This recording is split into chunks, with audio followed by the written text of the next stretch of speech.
गुरुर्ब्रह्मा गुरुर्देवो महेश्वरः गुरुः साक्षात् परं ब्रह्म तस्मै श्री गुरवे नमः। तस्मै श्री गुरवे नमः।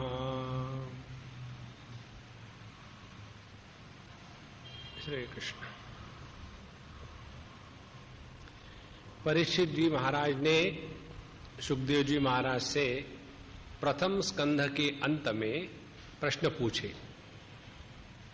हम सबके पास तीन बातें सामान्य हैं। एक तो है स्थूल देह जिसके द्वारा हम कुछ कर्म करते हैं, दूसरी है वाणी जिसके द्वारा हम बोलते हैं, और तीसरा है मन जिसके द्वारा हम चिंतन करते हैं। तो यह जो तीन उपकरण भगवान ने हमको दिए हैं, इसके द्वारा हम क्या करें क्या न करें, क्या बोले क्या न बोले, और किसका चिंतन करें और किसका चिंतन ना करें, ताकि हमारा जीवन सुधरे और हमारा मरण भी सुधर जावे। इसके लिए आप हमें बताइए। ये प्रश्न परीक्षित जी ने इसलिए पूछा था क्योंकि उनको केवल 7 दिन का समय मिला था। देखो, मनुष्य जन्म की सुंदरता किसमें है? हमारे सबके पास दो चीजें सामान्य हैं। एक तो है सीमित समय। हर एक का जीवन कितना लंबा होगा, 10 साल 20 साल 50 साल 100 साल 150 साल, ये पक्का है, उसको कोई नहीं बदल सकता। और ये सीमित समय में हमारे सबके पास अनंत शक्ति है। इस अनंत शक्ति का सीमित समय में कैसा बढ़िया से बढ़िया उपयोग किया जाए, यही मनुष्य जीवन की सफलता का लक्षण है। इसीलिए परीक्षित जी ने पूछा कि भगवान बताइए कि हम अपने जीवन को कैसा सुधारे, क्या करना चाहिए। इसको लेकर के प्रथम स्कंध समाप्त हुआ। अब दूसरा स्कंध प्रारंभ हो जाता है। जब ऐसा प्रश्न पूछा तो सुखदेव जी महाराज बड़े खुश हो गए। मालूम है आदमी खुश कब होता है? जैसे ये जब सब चीजें सीखने की, समझने की है, जीवन को सुधारने के लिए। बड़ी सरल बातें हैं। समझो हम किसी आदमी के पास जाए, विद्यार्थी हो और उसको पढ़ाई का चक्कर चल रहा हो, परेशान हो, उसके पास जाकर के वेदांत की चर्चा कभी नहीं करनी चाहिए। उसके पास जाकर के अपने दुख नहीं सुनाने चाहिए। उसके पास जाकर के उसका जो विषय है उसके बारे में पूछेंगे तो उसको अच्छा लगता है। कोई व्यक्ति शादी के लिए तड़प रहा हो, उसके पास जाकर के बात करेंगे, देखो सन्यास ही सर्वश्रेष्ठ है, तो वो मारेगा आपको। उसी प्रकार से जो व्यक्ति जिस विषय का जानकार हो, उस व्यक्ति को उस विषय में पूछो तो आनंद होता है। और साधु संत किस चीज के जानकार है? परमात्मा तत्व के। वो जानकार है अपने जीवन को सुधारने के। इसीलिए उनके पास जाकर के वैसे प्रश्न पूछो तो साधु संत बड़े प्रसन्न हो जाते हैं। और वही प्रश्न पूछे हमेशा के लिए, स्वामी जी मेरी जो सास है ना, वो मरेगी कब बताइए। तब ऐसे जब प्रश्न पूछेंगे तो महात्माओं को मजा थोड़ी आता है। वो कहते पहले तुम खत्म हो जाओ फिर बाद में देखेंगे। तो यहां इतना श्रेष्ठ प्रश्न पूछा। कहते हैं वरियान एषते प्रश्न कृतो लोकहितं नृप। हे राजा, तुमने लोकहित को मन में रखते हुए बहुत श्रेष्ठ प्रश्न पूछा है। क्योंकि जिस प्रश्न के द्वारा सबका भला होता है वही प्रश्न प्रश्न कहलाने के लायक है, अन्यथा वो तो गपशप होती है। एक बार हम किसी महात्मा के पास गए, बंबई के बड़े महात्मा हैं, और हम थोड़े लेट हो गए थे ट्रैफिक जाम के कारण, तो हम बाहर के कमरे में बैठे रहे। और छोटा सा अंदर का कमरा, वहां सब लोग बैठे, और एक अम्मा 1.5 घंटे तक उनसे बोलती रही। हम उनको सुनने को गए थे। और उसका यही शुरू, मैं ऐसी हूं, मैं वैसे किया, फिर मेरा ये हुआ, फिर मैंने कॉन्ट्रैक्ट तोड़ दिया, फिर मैंने डाइवोर्स ले लिया, अब मैं अपने घर माँ के साथ रहती हूँ, और मेरी जो बहनें हैं वो समझती नहीं है, मेरा भाई ऐसा है। ये 1 2 3 नॉन स्टॉप 1.5 घंटा वो महात्मा जी शांत बैठे कुर्सी की जैसे। तो प्रश्न ऐसा हो कि जिसके द्वारा अपना भी भला हो, सबका भला हो। तो ऐसा तुमने प्रश्न पूछा है, इसीलिए बहुत अच्छा है, मुझे बड़ी खुशी हुई। फिर प्रश्न का उत्तर देना शुरू करते हैं। कहते देखो भैया, भगवान शंकराचार्य जी ने एक जगह लिखा है कि हमारे जीवन के प्रत्येक दिन के साथ हमारे जीवन का एक एक दिन कम होता जा रहा है। जैसे 24वां बर्थडे मनाया, सालगिरह, माने हम 24 साल के पहले मरने वाले हैं, नहीं तो 24 साल और लगने वाले थे। तो एक एक क्षण जा रहा है और उसके बाद अपने देह का कोई ठिकाना नहीं, समय बहुत कम है। और इसीलिए सबसे बढ़िया बात क्या करनी चाहिए, पहले प्रश्न का उत्तर कि जीवन में मनुष्य ने क्या करना चाहिए। तो कहते हैं अपने अंतःकरण को शुद्ध करने का साधन करना चाहिए। जिसके द्वारा अपने अंतःकरण की शुद्धि होगी वो साधना का जीवन है। जिसके द्वारा हमारे अंतःकरण में दुनिया का कूड़ा करकट भरा जाएगा वो संसार का लक्षण है। इसीलिए ऐसा हृदय रखे कि जिसमें किसी भी प्रकार की गंदगी का प्रवेश तो नहीं हो रहा है, इस पर ध्यान रखें। अब इसको लेकर के एक दो उदाहरण आपको बताएं। एक बार की बात है, बनारस में एक सभा हो रही थी और उस सभा में पंडित मदन मोहन मालवीय जी थे और एक किसी दूसरे व्यक्ति ने डायस पर से उनके बारे में अच्छे बुरे शब्द कहे, उनका तिरस्कार किया, उनका अपमान किया और वो वहीं बैठे हुए थे। वो होने के बाद इनका जब बोलने का प्रसंग आया तब इनको बताया किसी ने, संतों को उपदेश करने वाले बहुत होते हैं, उपदेश सुनने वाले कोई नहीं मिलता, उनका उपदेश करने वाले बहुत होते। तो उनको किसी ने बताया कि देखो इस आदमी ने आपको ऐसा कहा है, आप उसको झाड़ दो, सिखा दो उसको, समझता क्या है अपने आप को। तो उस संत ने कहा कि किसी के बारे में बुरा बोलने से और सोचने से अपनी ही वाणी और अपना ही मन गंदा होता है। देखो, यदि हमारा ध्यान अपने अंतःकरण के शुद्धि पर हमेशा बना रहा तो हम साधक हैं, अन्यथा हम अपने ही बाधक बन जाते हैं। इसीलिए जिस किसी भी कारण से मन में विक्षेप आवे, दुर्भावना आवे, उसका त्याग कर दे, ये बहुत महत्व की बात है। इसीलिए अपने हृदय के शुद्धि पर बहुत ध्यान देना चाहिए।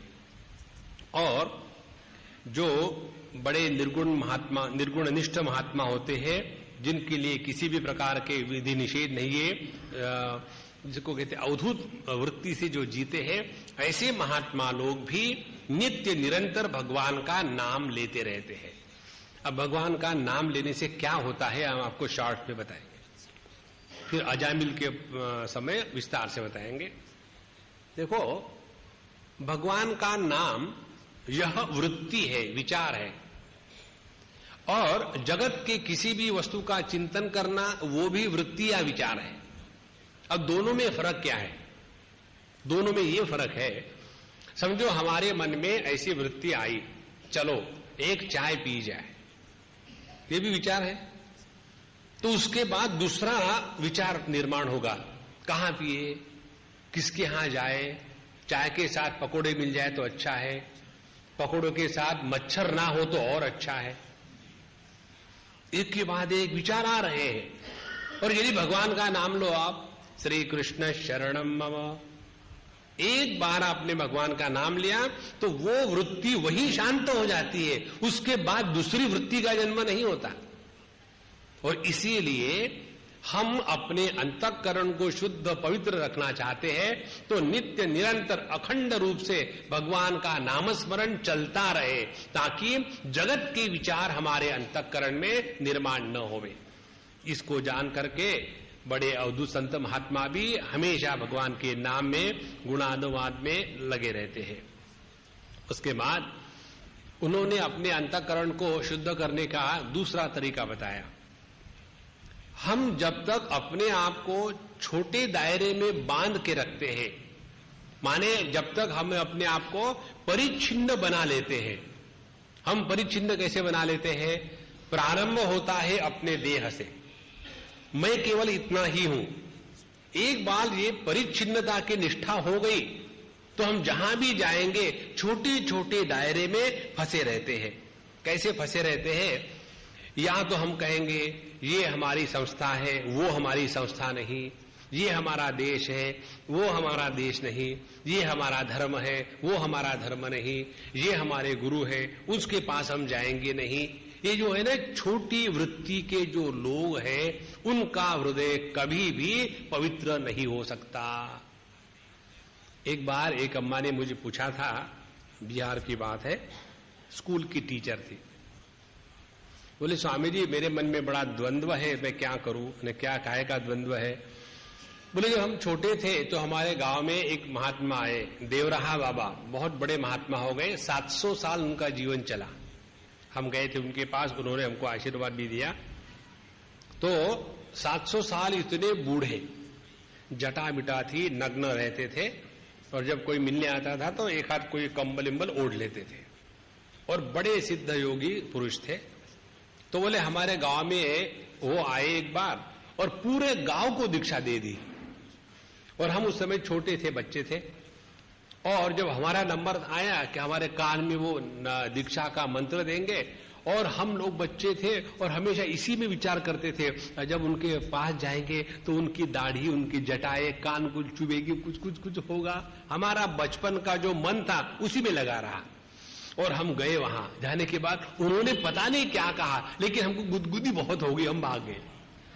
अब क्या नाम दिया, क्या मंत्र दिया, क्या दीक्षा दिया, कुछ मालूम नहीं, लेकिन इतना मालूम है कि वो हमारे गुरु है। उसके बाद उनका कोई संबंध ही नहीं। अब सवाल हमारे सामने यह है कि हम आपसे सुन रहे हैं, हमको ऐसे लगता है कि हम आपको गुरु बना लें, तो आप हमको दीक्षा दे दो। तो हमने कहा देखो भैया, सभी साधु संतों के मुख से अपने ही गुरु बोलते हैं, किसी में भेदभाव मत करना कि कोई अपना है कोई पराया है। जहां किसी भी संप्रदाय को लेकर के, गुरु को लेकर के, अपनी साधना को लेकर के, मंत्र को लेकर के, अपने मंदिर को लेकर के, विग्रह को लेकर के या इष्ट देवता को लेकर के मन में भेद भावना निर्माण होती है, उसके द्वारा भगवान का दर्शन नहीं होता। इसीलिए हम अपने आप को इस परिच्छिन्न दायरे से, छोटे बुद्धि से हटा दें। एक सुभाषित आता है, अयम निजो परो वेत्ति गणना लघु चेतसाम। जिसकी बोली में हमेशा ये बना रहता है, ये मेरा है, ये तेरा है, ये उसका है, ये जो मेरा तेरा का चक्कर जिसका चलता है, गणना लघु चेतसाम, उनकी बुद्धि, उनका चेतस, उनका अंतःकरण एकदम चूहे के जैसा है। और उदार हृदया नाम तो वसुधैव कुटुंबकम, और जो उदार हृदय के हैं उनके लिए तो ये संपूर्ण विश्व अपना ही घर है। ऐसा जिसका जीवन है वही भगवान को प्राप्त कर सकता है अंतःकरण के शुद्धि के द्वारा। इसीलिए अंतःकरण को शुद्ध बनाना है तो अपने हृदय से इन छोटी छोटी चीजों को हटा दे। इसके लिए उन्होंने उपाय बताया, तस्मात् सर्वात्मना राजन हरिहि सर्वत्र सर्वदा श्रोतव्यः कीर्तितव्यश्च स्मर्तव्यो भगवन् नृणाम।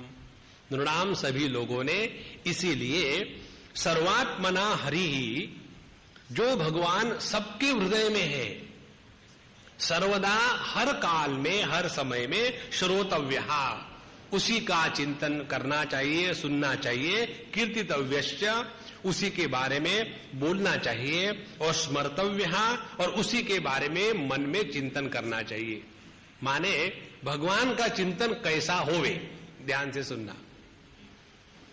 जब हम अपने घर में या मंदिर में विग्रह के सामने खड़े रह करके पूजा करते, जैसे हम लोग यहाँ भगवान की पूजा कर रहे, हमारे गुरुवायूर भगवान यहाँ बैठे, अब इनकी पूजा जब हम कर रहे हैं, उस समय ये है भगवान और हम है भक्त।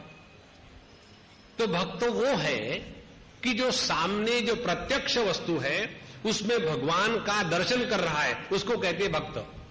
अब यहां से जब उठ गए तो क्या विभक्त हो गए? नहीं, जो हम में भक्त निर्माण हुआ है उसी भक्त को लेकर के हमको जगत में घूमना है, और फिर वही परमात्मा जो इस विग्रह में है, वही परमात्मा संपूर्ण प्राणी मात्र में ओतप्रोत है। ये जब तक के साधना नहीं होगी तब तक के हम भक्ति कर रहे हैं, ये केवल एक कल्पना मात्र रह जाती है। इसीलिए इस परमात्मा को सर्वात्म भाव से जानने के लिए क्या करना चाहिए? इसके लिए मुख्य साधन है श्रवण। देखो, समझो यहां एक कोई वस्तु रखी हुई है और उस वस्तु का मलयाली में कोई नाम है और मुझे मलयालम नहीं आती, और मुझे किसी ने बता दिया स्वामी जी जरा वो खुड़पुड़ू ले आना। अब खुड़पुड़ू क्या है मुझे क्या मालूम, तो मैं जाऊंगा, मुझे तो मालूम नहीं कहां खुड़पुड़ू पड़ा है। स्वामी जी ये तो रखा है, इसको तो आरती कहते। अच्छा, हम मलयाली में गुड़ुपुड़ू कहते। तो माने वो वस्तु वहां हो, जब तक के हम उसको पहचानते नहीं तो वस्तु वहां होते हुए भी उसका हमको लाभ नहीं होगा।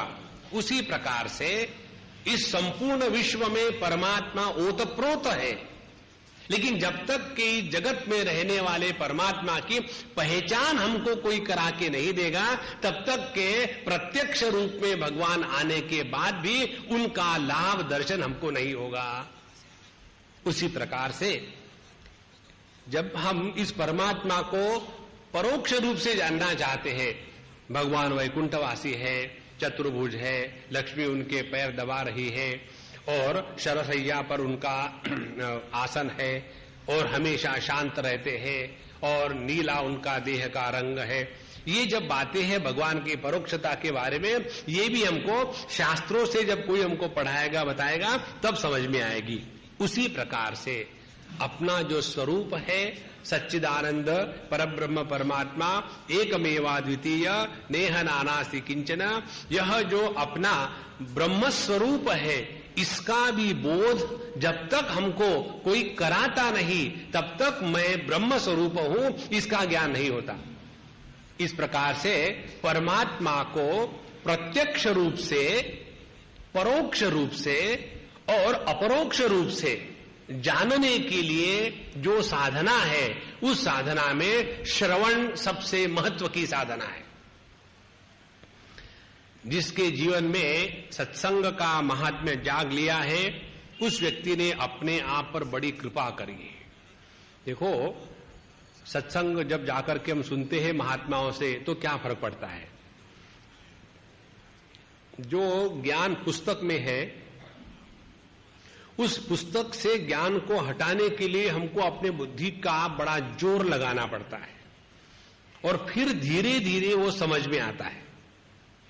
और जब हम सत्संग सुनते हैं तो उस जड़ पुस्तक का ज्ञान साधु संत अपने चैतन्य में धारण करके हमारे कानों में डाल देते हैं और हम चैतन्य सुनने वाले, साधु संत बोलने वाले चैतन्य, तो यह जो चैतन्य के क्षेत्र में जो व्यापार हो रहा है वहां किसी भी प्रकार की रुकावट नहीं होती। और इसीलिए सबसे बड़ा जो साधन है वह है श्रवण का साधन। और इस दूसरे स्कंध में श्रवण के बारे में बड़ा विस्तार से बताया है, उसके जो अंग है वो भी बताए हैं। जैसे वेद का, शास्त्रों का, भगवत चरित्र और अनेक विषयों का जो हमारे साधु संत बताते हैं उसका हमेशा श्रवण करना चाहिए। यदि हमको कोई सुनाने वाला मिले तो सुन लो, कोई सुनाने वाला नहीं मिले तो आप सुना दो। इसके बारे में कोई कथा बताते हैं। एक कहाँ की बात है ये, वहां बड़ी विचित्र बात हमने देखी। उनकी जो बहू थी उसको भगवान के बारे में बिल्कुल इंटरेस्ट नहीं, लेकिन उनके मन में अपने सास के प्रति बड़ा आदर था, क्योंकि सास ने उसको कभी तकलीफ नहीं दी। फिर वो बीमार हो गई सास, तो फिर वो बाकी का काम करने के लिए तो नौकर थे। तो उसने पूछा बहू ने सास से कि मम्मी मैं आपकी क्या सेवा करूं बताओ। बोले बेटा देखो ऐसा करो, मेरा जो नित्य का पाठ है वो तो मैं नहीं कर पाती हूं, इसलिए तुम मुझे सुना दो। बोले ठीक है सुना दूंगी। अब ये सास जी अपने बिस्तर पर लेटी है और बहू जी जो उनका पाठ चल रहा था भागवत का रामायण का, नियम से उनको सुनाने लग गई। और जैसे ही नियम से सुनाने लग गए, धीरे धीरे धीरे धीरे वो जो तत्व है, ज्ञान है, उनके अंदर धीरे धीरे आने लग गया। और उसके बाद उसको बताने की जरूरत नहीं पड़ी कि भैया तुम आध्यात्मिक क्षेत्र में प्रवेश करो, अपने आप चले गए। इसीलिए श्रवण से बढ़कर के और कोई अच्छा साधना का क्षेत्र नहीं है। तो या तो सुनावे या तो सुने, नहीं तो भगवान का नाम गुनगुनाए, स्वयं पाठ करे। और हमारे दृष्टि से बहुत बड़ी साधना है साधु संतों के चरित्र का पाठ करें। ऐसे नहीं रोज एक ही साधु संत के चरित्र बिल्कुल कंठस्थ हो गए, रोज नए नए साधु संतों के चरित्र पढ़ो। जितने ज्यादा साधु संतों के चरित्र पढ़ेंगे आप देखेंगे हमको प्रेरणा मिलती है। और फिर पता लगता है कि हम लोग जो साधना कर रहे हैं वो तो कुछ भी नहीं है, और फिर अपने साधना में दम आ जाता है। इसीलिए श्रवण के द्वारा हम धीरे धीरे इस तत्व को जानने लगेंगे। और ध्यान से सुनना, जब हम अपने जीवन के सुख के लिए बाहर दौड़ना बंद कर देते हैं, अभी हम शब्द के सुख के लिए कानों के द्वारा बाहर दौड़ते हैं, गंध के सुख के लिए नाक से बाहर दौड़ते हैं, और रस के सुख के लिए अपने रसना से बाहर दौड़ते हैं, रूप रंग के सुख के लिए आंखों से बाहर दौड़ते हैं। ये जो बाहर की दौड़ जब तक है तब तक के जीवन में शांति और आनंद कभी नहीं होगा, क्योंकि परावलंबन बना हुआ है। महाभारतकार कहते हैं सर्वम परवशम दुखम सर्वम आत्मवशम सुखम एतद विद्यात समासेन लक्षणम सुख दुःखयोः। जीवन में जो परवशता है वही दुख है, और जो स्वातंत्र्य है वही सुख है। इसीलिए अपने जीवन में जो आनंद को हम बाहर ढूंढ रहे हैं उसको छोड़ करके धीरे धीरे भगवत कथा सुनकर के अंतःकरण शुद्ध होगा, पवित्र होगा। शुद्ध पवित्र अंतःकरण में स्वाभाविक आनंद की अनुभूति होती है। कई बार ऐसा प्रश्न आता है कि ये एक कथा अपने भागवत में भी आएगी, वहां बताते हैं एक राजा एक महात्मा जी को मिलने जाते हैं। महात्मा जी है अवधूत, मस्त बाबा लेटे हुए गंगा जी के किनारे हिमालय के तलहटी में, और उनको राजा पूछते कि भगवान आपके पास ना तो राज्य है, ना तो गाड़ी घोड़े है, ना तो पत्नियां है, ना तो धन दौलत है, कुछ भी नहीं, फिर भी आप इतने मस्त कैसे हो? माने हमारी दृष्टि क्या है, जब ये दुनिया इकट्ठी हो जाएगी तब खुशी होगी, लेकिन हम ये भूल जाते हैं कि जो खुशी या आनंद परावलंबन से प्राप्त होता है वह तो दुख का कारण है, वो सुख का कारण नहीं है। इसीलिए धीरे धीरे धीरे धीरे भगवान का नामस्मरण सत्संग चलता रहे तो अंतःकरण शुद्ध होगा। जिसने अनेक दिनों तक सत्संग किया है, ध्यान से सुनना, हमारे बंबई में प्रोफेशनल सत्संगी है। प्रोफेशनल सत्संगी माने कोई भी महात्मा आ जाए, ये सत्संगी उपलब्ध है। अनेक महात्माओं को सुन के रख दिया है, उन पर कोई फर्क नहीं। तो हमने यदि अनेक सालों तक सत्संग किया है तो उसका प्रभाव किस पर कैसा होना चाहिए? उसका प्रभाव यह है हम हमेशा प्रसन्न रहे। यदि अपने जीवन में सत्संग करने के बाद स्वाभाविक प्रसन्नता का अनुभव नहीं आया तो हमने सत्संग के नाम पर अपने आप को ही धोखा दिया है और कुछ नहीं है। इसीलिए जितना भगवान का श्रवण करो, उनकी पूजा पोथी करो, अपने धर्म के अनुसार जीवन को चलाओ, तो अंतःकरण शुद्ध होगा। और यदि अंतःकरण शुद्ध होगा तो स्वरूप का जो आनंद है वो बाहर आने लग जाता है। और इसीलिए हम लोगों को समस्या होती है, ये बाबा जी लोग खुश कैसे रहते हैं, क्योंकि हम तो दुखी है। तो बाबा जियों को खुश रहने का कारण क्या है? उनका कारण यही है कि उन्होंने अपने अंदर का जो आनंद है उसको बाहर निकालना शुरू कर दिया है।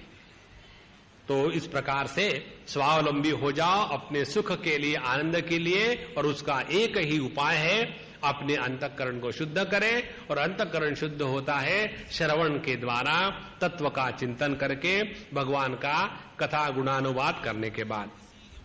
और यदि हमारा ऐसा विचार है कि अमुक अमुक वस्तु अमुक अमुक स्थान पर ऐसी ऐसी मिले तो हम खुश होंगे, नहीं तो दुखी होंगे, तो हमने अपने जीवन में दुखी बनने का एक कारखाना खोल दिया है।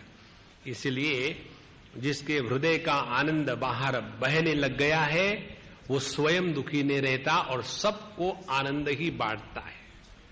देखो, एक बार हम कहीं प्रवचन कर रहे थे और बीच में हम आनंद की चर्चा कर रहे थे। मस्त रहो जीवन में, बाकी कुछ नहीं, सब बेकार है।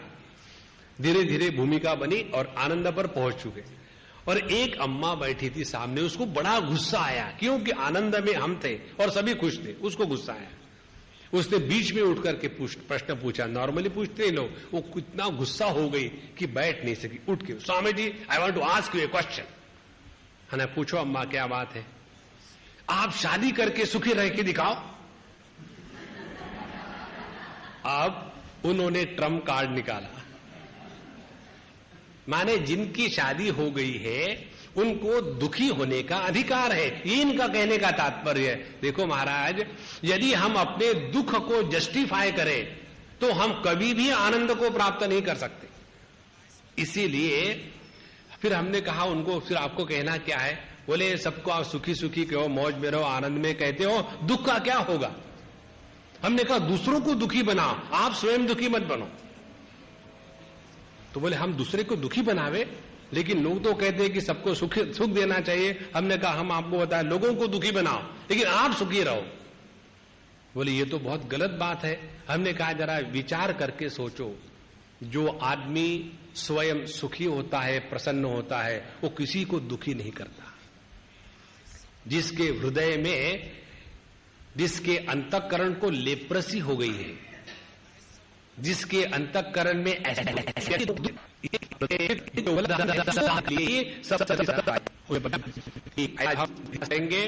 भगवान का दर्शन, ध्यान से सुनो संतो, अभी आपको करा देते हैं।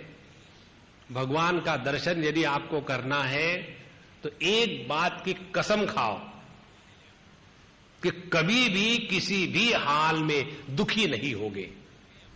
भगवान आनंद स्वरूप है और यदि हम नित्य निरंतर स्वाभाविक आनंद में रहने का निर्णय ले लेंगे तो भगवान के साथ हम एक हो गए। भगवान का दर्शन माने जरूर थोड़ी है कि सामने आकर के खड़ा हो जाए, कोई जरूरत नहीं, वही हमारे हृदय में है। इसीलिए इसी परमात्मा का दर्शन होता है अपने जीवन की प्रसन्नता के साथ। और जो व्यक्ति जितना प्रसन्न रहता है उसको सभी चाहते हैं, जैसे भगवान को सभी चाहते हैं। भगवान कृष्ण 16,108 पत्नियों के साथ रहकर भी सब उनको चाहते थे। कारण क्या? क्योंकि वो आनंद स्वरूप है, आत्म स्वरूप है। इसलिए इस प्रकार से श्रवण के अनेक अंग है। उसमें एक महत्व की बात, किसी भी व्यक्ति के पूजा में अपने आप को फंसा के ना रखें। जहां हम व्यक्तिमत्व की पूजा करते हैं वहां हम अपने आप को बांध लेते हैं। देखो, ये कहने के लिए बात अलग होती है और जीवन में उतारना बात अलग होती है। गुरु ब्रह्मा गुरु विष्णु गुरु देवो महेश्वरा, गुरु साक्षात पर ब्रह्म तस्मै श्री गुरुवे नमः। केवल हमारे गुरु, उनको नहीं, हो गया सत्यानाश। इसीलिए सभी व्यक्तियों में परमात्मा का दर्शन करना ये जीवन का लक्ष्य, और इसीलिए व्यक्ति विशेष में अपने आप को बांध के ना रखे। इसीलिए भगवान का ही ध्यान करें और यही भगवान प्रकृति के रूप में है, फिर वही परमात्मा बुद्धि से रूप में आता है, फिर उसी से अहंकार निर्माण हुआ, अहंकार से 5 तन्मात्राएं निर्माण होती है और फिर पंच महाभूत बन गए। इसी पंच महाभूतों से अनेक प्रकार की योनियां हैं, पशु पक्षी मनुष्य देवता ब्रह्मा विष्णु महेश जितने व्यक्ति है सभी के सभी उसी एक परमात्मा का ही विस्तार है। और इसीलिए ध्यान से सुनना, इसीलिए इस जगत में कोई भी ना तो राग करने योग्य है ना तो द्वेष करने योग्य है। किसी के भी इतने पास न चले जावे कि दूर होते समय दुख होवे, और किसी से इतने दूर न चले जावे कि दूर जाने के लिए दुख होवे।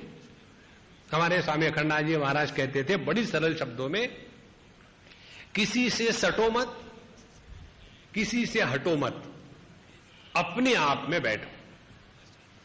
एक बार हम पंढरपुर गए थे और वहां पंढरपुर के भगवान आप सबको पता है ऐसे इस स्टाइल में खड़े हैं वो, और हमारे बंबई की जो पुलिस है ना उनको हम लोग पांडु कहते हैं, क्योंकि वो भी ऐसे खड़े रहते हैं। सिर्फ फर्क ये है कि पांडुरंग भगवान जो ओरिजिनल है उनका पेट बाहर नहीं आया और हमारे बंबई के पुलिसों का पेट बाहर आया है, इसीलिए उनको हम पांडु कहते हैं, लेकिन उनका पोज वही है। और इसीलिए जहां जहां पांडु के दर्शन होते हैं हमको बड़ा आनंद आता है, चलो भगवान के दर्शन हो गए। देखो भक्ति की ये प्रक्रिया है। तो वहां हम गए दर्शन किए लिए, तो जब हमारे साथ कोई थे 2-4 लोग, उन्होंने पूछा स्वामी जी ये भगवान ऐसे क्यों खड़े हैं? कई लोगों को हर चीज पे प्रश्न पूछने का रोग होता है। अरे भगवान के दर्शन करो, मस्त रहो ना, भगवान ऐसे क्यों खड़े? हमने कहा उनकी मर्जी, आपको क्या फर्क पड़ता है कैसे क्यों खड़े? नहीं, इसका कुछ ना कुछ कारण तो होगा। हमने जो कारण मिरण कुछ नहीं होता, आप लोग खामोखा दिमाग को खुरचाते हो, इसी लगता कारण है। सुन लो क्या कारण है। भगवान बताते हैं, when you move in this world keep an elbow distance from the world. जगत को अपने आप से इतना बचा के रखो, इतना जगत पे मत फंस जाओ कि जगत से निकलना मुश्किल हो जाएगा। तो यह संपूर्ण विश्व केवल परमात्मा का ही विलास है। जैसे जो सुवर्णकार होते हैं ज्वेलर्स, उनके पास आप समझो ले जाओ राम जी की मूर्ति सोने की बनी और रावण महाराज की मूर्ति सोने की बनी, तो वो ऐसा थोड़ी कहेगा अच्छा राम का जो सोना है उसको 10 रुपए ज्यादा लगा देंगे। हाँ, उसका ध्यान नाम रूप पर नहीं है, तत्व पर है। जिसका ध्यान तत्व पर होगा उसके अंतःकरण में राग द्वेष रह ही नहीं सकता, और जब तक के अंतःकरण में राग द्वेष है तब तक के शांति नहीं मिलेगी। केवल कहने से नहीं होता ओम शांति शांति शांति, उससे कुछ नहीं होगा। इसीलिए यह संपूर्ण सृष्टि परमात्मा का ही विस्तार है, परमात्मा में ही स्थित है और उसी भगवान में लय हो जाती है। इस प्रकार से धीरे धीरे श्रवण के द्वारा अपना जो मन है परिच्छिन्नता में जो फंसा हुआ है उसमें से निकल करके परिपूर्णता की ओर जाता है। तो अपने अंतःकरण की अशुद्धि क्या है? देखो एक उदाहरण ले लो। समझो आपके जूते का नंबर है 8, मुझे पता नहीं मेरे जूते का क्या नंबर है। समझो आपके जूते का नंबर 8 है और आप गए दुकान से खरीद लिया कि भैया मुझे जूता पसंद दे दो, और उसने पैक कर दिया, लेकिन पैक करते समय 8 के स्थान पर 7 नंबर का जूता आ गया और आप तो ले आए और नया जूता पहन करके 5 स्टार होटल में किसी शादी का जो रिसेप्शन था उसके लिए चले गए, और वहां जूता पैर में छोटा है तो एकदम हंस की चाल चलने लग गए। तो लोग कहेंगे महात्मा जी ये चलने की स्टाइल कहां से ले आए? अरे पता नहीं यार, वो नया नया जूता खरीदा है और ऐसा वहां तो ठीक हो गया था, पता नहीं यहां क्या हो गया। और फिर जरा देखो तो सही क्या है, तो बताएंगे देखो मैंने उसको 8 नंबर कहा था, उसने 7 नंबर दे दिया। सुनो, 1 नंबर का जूता कम होने के बाद कितना दुख होता है। ये अपना जो देह है ना, ये भी एक चमड़ी का जूता ही है, उसमें जो सभी देश काल वस्तु परिच्छिन्नता के परे रहने वाला परब्रह्म परमात्मा है, उसको जब हम इस देह में दाब के रखते हैं तो वो जो विचित्र चलता है, उस विचित्र चाल को कहते जीव भाव। छोड़ो इसको, उसमें से हट करके परिपूर्णता के साथ अपने आप को लगा लो, तब जाकर के अंतःकरण शुद्ध होगा, नहीं तो हमेशा दुखी ही रहेंगे। हमको याद है कुछ दिनों पहले हमको किसी ने पूछा बंबई में, स्वामी जी आपका आश्रम कहाँ है? जहां भी हम जाते लोग हमको आश्रम के बारे में पूछते, पता नहीं क्यों। तो हमने उनको कहा हम आपको एक शेर सुनाते हैं आश्रम के बारे में। हमने उनको एक शेर सुनाया, जहां रहता है वही रोशनी देता है, जहां रहता है वही रोशनी देता है। चिराग माने दिया, लैम्प। चिराग का अपना कोई मकान नहीं होता। देखो, मनुष्य जहां है वही सब कुछ है। हमको कल्पना लगती है कि मेरा घर वहां है, समझो कहां दिल्ली में, और वहां इतने कमरे की कोठी है, और हम कहां ये मटंजरी में पड़े हुए हैं। वहां की कोठी आपको कभी काम नहीं आएगी। जहां हम हैं वही सब कुछ है। इसीलिए अपने मन को दुनिया से हटा करके प्रभु के चरणों में लगाए, और उसी के द्वारा अंतःकरण की शुद्धि होगी। जैसा उन्होंने उदाहरण बताते हैं, सपने में हम अच्छी बुरी बातें कितनी देखते हैं, तो सपने से उठने के बाद जो बुराई देखी थी, तो क्या ये कहेंगे कि वो बुराई हमारे मन की नहीं थी? उसमें खून करने वाला भी मेरा मन था, जिसका खून हुआ वो भी मेरा मन था, उसमें जो खून निकला वो भी मेरा ही मन था। उसी प्रकार से यह संपूर्ण सृष्टि परमात्मा का ही विस्तार है, उसके सिवा और कुछ भी नहीं। और इसीलिए हमको अपने जीवन में जो साधना करनी है, छोटी छोटी वस्तु की प्राप्ति करने के लिए छोटे छोटे देवताओं के 5 चक्कर काटने के स्थान पर एक परिपूर्ण परमात्मा को पकड़ लो, उसमें सब कुछ आ जाता है। एक महात्मा जी बड़ी सुंदर कहानी बताते थे। एक आदमी को रेस खेलने का बड़ा शौक था, घोड़े की रेस खेलने का।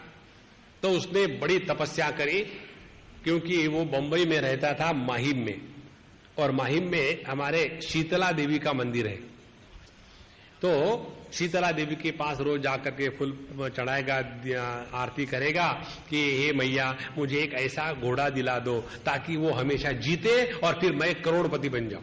आजकल हर लोग करोड़पति बनना चाहते, रोडपति भी नहीं है, बनना चाहते करोड़पति। तो उसने बड़ी तपस्या करी और हमारी शीतला देवी प्रसन्न हो गई। बेटा मांगो, क्या चाहिए तुमको? तो उसने कहा कि मां मुझे एक ऐसा घोड़ा दे दो कि जो हमेशा रेस में जीते। शीतला देवी ने एक चाटा मारा उसको, बेवकूफ, तुमको यदि मैं घोड़ा दे सकती तो मैं गधे पर क्यों बैठती? ये जो शीतला देवी है ना, उनका जो वाहन है वो गधा है। देखो बड़ी विचित्र बात है। चाहे आप छोटे देवता को छोटी वस्तु प्राप्त करने के लिए प्रयत्न करो, चाहे जगत में पैसा कमाने के लिए प्रयत्न करो, चाहे परमात्मा के प्राप्ति के लिए प्रयत्न करो, उसके लिए प्रयत्न उतना ही लगता है। ध्यान से सुनना, पैसा प्राप्त करने के लिए भी जितना प्रयत्न लगता है, उतना ही सिंसियर प्रयत्न परमात्मा के प्राप्ति के लिए लगता है। तो करना क्या है? प्रयत्न में हम में कमी नहीं है, केवल हमको दिशा बदलनी है। इसीलिए हम अपने मन को परिपूर्णता में लगाने के लिए भगवान का दर्शन इत्यादि करें। और इसीलिए भागवत में आता है कि सब जगह केवल भगवान ही भगवान है, बाकी कुछ है ही नहीं। जब तक के ये भागवत धर्म हमारे हृदय में जागृत नहीं होगा, तब तक के हम ये फालतू के धर्मों में अपने आप को बर्बाद कर लेंगे। और इसको अन्वय व्यतिरेक के द्वारा निश्चित कर सकते हैं। उसके पश्चात बताते हैं कि यह जब श्रवण हम करेंगे तो श्रवण के साथ साथ भगवान का ध्यान होने लगेगा। मन में जितना भी जगत को लेकर के कचरा जम गया है वो भी निकल जाएगा और फिर ऐसे शुद्ध हृदय में भगवान का ध्यान करें। अकामः सर्व कामो वा मोक्ष काम उदारधि तीव्रेण भक्ति योगेन यजेत पुरुषम परम। तो चाहे हम सकाम भावना से प्रारंभ करें, निष्काम से करें या मोक्ष के प्राप्ति के लिए किसी भी चीज के लिए भगवान को हमेशा याद करते जाएं। इसके द्वारा धीरे धीरे अंतःकरण शुद्ध होगा और हम छोटी वस्तु से हट करके बड़ी वस्तु को आ जाते हैं। इसका एक उदाहरण आपको दूं। एक लड़का मुझे मिला पिछले बार जब गया था मैं अमेरिका, तब उसने कहा, स्वामी जी आप मुझे उपदेश करिए और मंत्र दीजिए। हमने कहा, भाई देखो मैंने मंत्र किसी को दिया नहीं, उपदेश तो किसी को नहीं किया, लोगों ने मुझे उपदेश किया, तुम भी कर दो उपदेश। तो बोले, उसने अपनी कहानी बताई। बोले मैं लंदन में था और अकेलापन महसूस होता था, तो सोचा क्या करूं, कहां जाऊं, रोज तो होटल में जाने के लिए पैसा था नहीं। फिर मैंने एक दिन पढ़ा कहीं कि योगा क्लासेस चल रहे हैं, कोई तो भी एक स्थान है वहां योगा अभ्यास मेडिटेशन सब कुछ सिखाते हैं। हमने सोचा चलो इसी बहाने कंपनी मिल जाएगी, तो मैं केवल कंपनी के लिए योगा क्लासेस ज्वाइन किया, योग सीखने के लिए नहीं। और वहां जब देखा कि अच्छे अच्छे घराने की अच्छी अच्छी लड़कियां आती है तो मुझे बड़ी खुशी हुई, चलो अच्छी कंपनी मिल गई और मैं लड़कियों के कंपनी के लिए वहां जाने लग गया। और धीरे धीरे जब वहां जाने लग गया तो उसके बाद कभी किसी के प्रवचन सुने, कभी कोई डिस्कशन होता था। मन में तो मेरे केवल कंपनी की लालसा थी, लेकिन बाहर से दिखाता था कि मुझे बड़ा शौक है। लेकिन धीरे धीरे धीरे ये सत्संग का प्रभाव ऐसा हो गया, कंपनी की लालसा खत्म हो गई और सत्संग में अपने आप आनंद आने लग गया। इसीलिए भले हमको प्रारंभिक अवस्था में मजा न आवे, don't worry, keep on going, it alone helps. तो इस प्रकार से अपने जीवन में भगवान ही महत्वपूर्ण हो जाते हैं। और फिर ऐसा जो व्यक्ति भगवान के सगुण साकार के भक्ति में लग जाता है उनको क्रम मुक्ति प्राप्त होती है, और जो भगवान के निर्गुण निराकार रूप की भक्ति करता है उनको सद्यो मुक्ति माने जीवन मुक्ति प्राप्त हो जाती है। इस प्रकार से दो मुक्तियां हमारे भागवत में बताई है। अच्छा, जो क्रम मुक्ति के द्वारा सगुण साकार की उपासना के द्वारा ब्रह्मलोक इत्यादि में जाते हैं, वहां जाने पर भी उनको चैन नहीं पड़ती। कारण क्या है, वहां से वो पृथ्वी के जितने भी जीव लोग हैं उनके दुख को देखते हैं और उनको लगता है कि देखो इस जगत के लोग अभी भी दुखी है और मैं यहाँ अकेला ब्रह्मलोक में आकर के आराम रह रहा हूं, ये तो कोई ठीक बात नहीं है। और फिर ऐसे जो जीव हैं वो फिर इस पृथ्वी पर जन्म लेने के लिए स्वयं उतर आते हैं और फिर उतर आकर के यहाँ के लोगों का उद्धार करने के लिए प्रयत्न करते हैं। लेकिन असली बात यह है, जब तक के परिच्छिन्नता का भाव सत्य स्वीकार किया है, कहीं भी चले जाओ, स्वर्ग में जाओ, ब्रह्मलोक में जाओ, जाने आने का चक्कर बना रहेगा। इसीलिए अपने साधना में ध्यान ये रखना है कि हमको जीव के रूप में स्वीकार करना ये केवल एक प्रक्रिया मात्र है। ध्यान से सुनना, अपने को हमने देह समझ के रखा है, इससे हटने के लिए शास्त्र बताते हैं हम जीव हैं। फिर जीव के स्वरूप का चिंतन करो तो पता चलता है जीव अनादि है और इस जीव का जो स्वरूप है यही हमारा स्वरूप है। ये जो सुखी दुखी होने वाला है ये हमारा स्वरूप नहीं है। तो जब ये जीव अपने स्वरूप का चिंतन करेगा तो हमेशा के लिए उसकी मुक्ति हो जाती है। इस प्रकार से हम अपने हृदय को पवित्र करके अपनी परिपूर्णता का चिंतन करते रहे। और इस प्रकार से इस भागवत महापुराण के द्वितीय स्कंध में पहले 2 अध्याय में तत्व का चिंतन, अभी तक जो हमने बताया वो तत्व का चिंतन है, तत्व का चिंतन बताया। उसके बाद के जो अध्याय है 2, उसमें उन्होंने हृदय को पवित्र बनाने के तरीके क्या है उसको बताया। और आखिरी के 6 अध्यायों में 10 अध्याय टोटल, उसमें उन्होंने मन को लेकर के प्रसंग बताया है। और जब जब हमारा हृदय पवित्र शुद्ध शांत रहता है तो उस हृदय में विनय होता है, मॉडेस्टी होती है। और जहां व्यक्ति दुखी होता है वो बहुत अहंकारी है। ध्यान से सुनना, जो व्यक्ति जितना ज्यादा दुखी उतना भगवान से दूर, जो जितना भगवान से दूर होगा उतना ज्यादा अहंकारी होगा। जो जितना ज्यादा अहंकारी होगा उसके ऊपर बहुत बड़ी चोट पड़ेगी, क्योंकि अहंकार बहुत कड़ा होता है। देखो, अपने दांत गिर पड़ते हैं, जबान कभी गिर के नहीं पड़ती, क्योंकि वो नरम है। उसी प्रकार से हम अपने अंतःकरण को शुद्ध करके इस अहंकार का नाश करें। अहंकार के नाश की प्रक्रिया है सबके सामने झुक करके रहे। हमारे तुकाराम महाराज कहते हैं, महापुरे झाड़े जाती ते थे लव्वाड़े राहती। जब बहुत बड़ी बाढ़ आ जाती है तो उसमें बड़े बड़े पेड़ उखड़ के चले जाते हैं, लेकिन वहां रहने वाले जो घास है वो वही के वही बनी रहती है। उसी प्रकार से अपने अहंकार का जिसके द्वारा बलिदान होगा वो हमारी साधना है। और इसके पश्चात उन्होंने जो वहां के श्रोता वक्ता है उनके चरित्र को देखे, जैसे सूत और सौनक जी, उसके बाद सुखदेव जी और परीक्षित जी, इनके सबके जीवन में भगवान की भक्ति है और इसीलिए वो हमेशा भगवान के साथ जुड़े हैं। इसके लिए जो संसार को देखेगा तो संसार से आसक्त हो जाएगा, जो भगवान को देखेगा वो संसार से मुक्त हो जाएगा, और जो अहम को देखेगा उसका अहंकार बढ़ जाएगा। ये तीन मार्ग है। अब तीन मार्ग में से कौन सा लेना है, यथेच्छसी तथा कुरु। और जो संसार जो है ना, संसार माने ये ईंट पत्थर को संसार नहीं कहते। संसार बाहर नहीं होता, संसार होता है अपने अंतःकरण में, जिसको तुलसीदास जी कहते हैं, मैं अरु मोर तोर तय माया। मैं और मेरा, इसी को लेकर के संसार बनता है। हमारे पंचदशीकार इसका बड़ा विस्तार से वर्णन करते चतुर्थ अध्याय में।